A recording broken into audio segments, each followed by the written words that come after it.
Hi, my name is Mark. Not really sure if anyone cares or not, but again, sorry for the shorter videos. And yeah, I know, I'm a little bit late with this meme. But that's basically because I didn't really thought it was video material worth it. But then I was using it as an example for a student, and he was like, wait, that's really cool, you should make a video on that. And if you follow my channel for a while, you probably know that I'm really not good with finding ideas for videos, so I thought, well, why not? And if you weren't able to figure it out already, the meme I'm talking about is the Megalovania theme from Undertale, more commonly known as the SANS theme from Undertale. And what it basically comes down to is being one of those theme songs that wasn't really composed on guitar, so it's not really that much of an easy theme to play on guitar. But by the way, if somebody's watching this, the straight Megalovania theme is pretty much my kind of composition and my kind of songwriting. I really gathered some cool vibes with it. But yeah, as I was saying, I don't really know how the composer wrote the soundtrack. He may have just thought it out theoretically, or maybe he was just messing around in an instrument and found that cool pattern or whatever. I guess it's probably easier to play on a keyboard. But yeah, basically just like the X-Men cartoon theme song, it has that guitar intro line that when you try to play on guitar isn't really in a comfortable position because it wasn't really wrote on guitar, it was wrote on a MIDI keyboard. If we attempt to play these things on guitar, we can learn some new stuff and perhaps work on some of those techniques that we've been avoiding for a while. But before I get into it, I just want to say, please subscribe to my channel. You're probably aware that YouTube's been acting a little bit weird lately. Even if you subscribe to a channel, those channels' videos may really not show up in your subscription box. And even if you ring the little notification bell thingy below, you still really may not be notified of that channel's content. And because we don't really know how this Article 13 thing is going to be happening, if you want to stay tuned to the content of your favorite creators, you really gotta subscribe and turn on all the notifications. Not just occasional notifications, which are probably set as the default, you really gotta turn on all the notifications. And since that may or may not work, I highly suggest you follow me on social media. Not only do I post some exclusive content there, like improvised solos and jamming over backing tracks, and generally whatever I'm up to at the moment, but I always post there about my videos. Links for the usual suspects like Instagram, Facebook, and Twitter, even though I don't really post much on Twitter, will be on the description below. But in general, at Mark Henrique's Guitar. Oh, and while you're down there, please consider leaving a like, and then perhaps check out some of my other videos after this one. Perhaps you'd like to check out getting into weird time signatures and time arrangements using L's theme from Death Note. Or even maybe this anime theme song is the hardest thing I can play on guitar. And lastly but not leastly, if you want to get into some more compositional stuff, why the Avengers theme song sounds so epic and awesome. All of those videos will be on the card section right there, on the description below, and in the annotations of the end screen. So please, stay tuned. So yeah, I guess now we can get straight into it. For those really weird cases of somebody that doesn't really know what Undertale is, nor who SANS is, nor which meme I'm talking about the theme song that's associated with a character called SANS from a game called Undertale, that when played on guitar sounds kinda like this.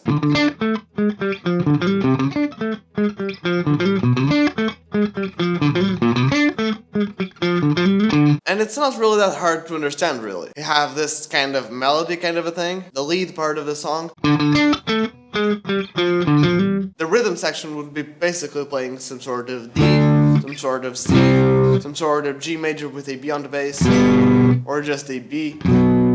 Even though I think the G major with a B on the bass makes more sense, and then a B flat. But here's what happens. When the song's building up, kind of the intro kind of a thing, just like classical guitar players mix their melodies with their chords, that's what we're pretty much doing. We're playing the same riff, but then we're replacing the starting note with whichever chord we're going to next. So we're still playing the same riff, but in the second time, instead of playing two Ds as the first notes, we play two Cs. And then we keep descending.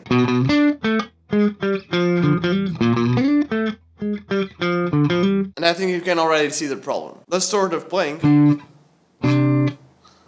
will make for some big stretches, which I wouldn't say aren't possible, they're just not very practical on guitar. And getting back to the first part of the video, one of my students wanted to learn more about cross-picking. You know, that kind of Steve Morse, John Petrucci, Martin Miller, Andy Wood sort of picking technique. Again, I've done some videos about it before, like that video about how to learn all the picking techniques using just one riff and then perhaps get a girlfriend. Again, that video will be on the card section right there. And even though I gave that lesson to my student, who was like, okay, yeah, I get it. But can I get some more exercise exercises to practice this. So I gave him this song, and I know what you're thinking. Yeah, that video may help with your cross picking, but you still got the stretches. But the point of the exercise isn't really to play it like this.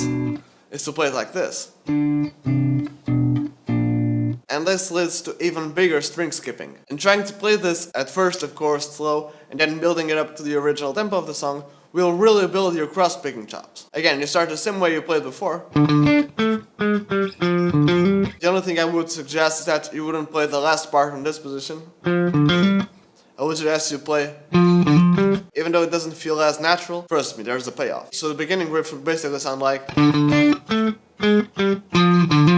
then instead of going to C right here, you would go to C in here with your pinky. And then B. And I think you can guess which note comes after, B flat. So you would get basically something like,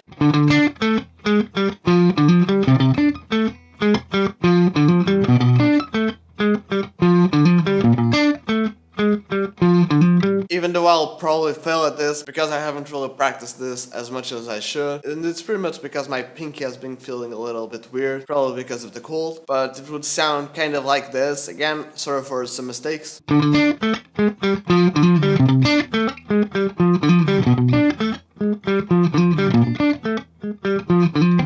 And again, even though this really doesn't seem like that much of a crazy exercise or something that makes that much of a sense, it's another one of those things that kind of like Steve Morse puts it. When he started playing, he wanted to learn a lot of those keyboard-like riffs and licks, and guys like Guthrie Govan, who many times learned most of the parts of each instrument in the record, because you never really know which parts you gotta play. Those kind of, not as much guitar-related things, really build up your chops. Any guitar player can play the cliche guitar licks like,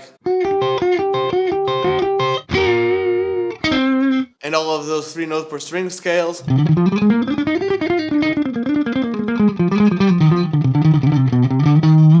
Because they're easy to play on the guitar, they're made for being played on the guitar. And you should of course learn these things, they're important. But also you should perhaps try to employ some of those less guitar-ish things, because those are the ones that will get you better at playing guitar. And I know this probably wasn't what you were waiting for, but yeah, exercises aren't what make you better. But playing a lot will make you play better. And don't really go put my statement out of context in the comments. Of course you need to practice your exercises. Even though this is a theme from a video game, it's still an exercise. And you really need to practice the things that you lack confidence in, so that you can play all of the other stuff better. But don't just worry with practicing. Also worry with having fun. I started out by learning this riff a couple of months ago just for the fun of it. I thought it sounded cool, so I thought, hey, why not? Let's just learn it. I then turned it into an exercise because I thought it would be helpful for me and some of my students, but in the end, all it comes down to is having fun, and I think that we can all agree with. Thank you so very much for watching. I hope this video was helpful to you in any way possible, and if it was, please leave me a comment below. Do you have anything to add to this discussion? Did you agree with what I said? Did you not agree? Was there something I missed, something I should have said? Don't forget to leave it in the comments below. And as always, and as mentioned before,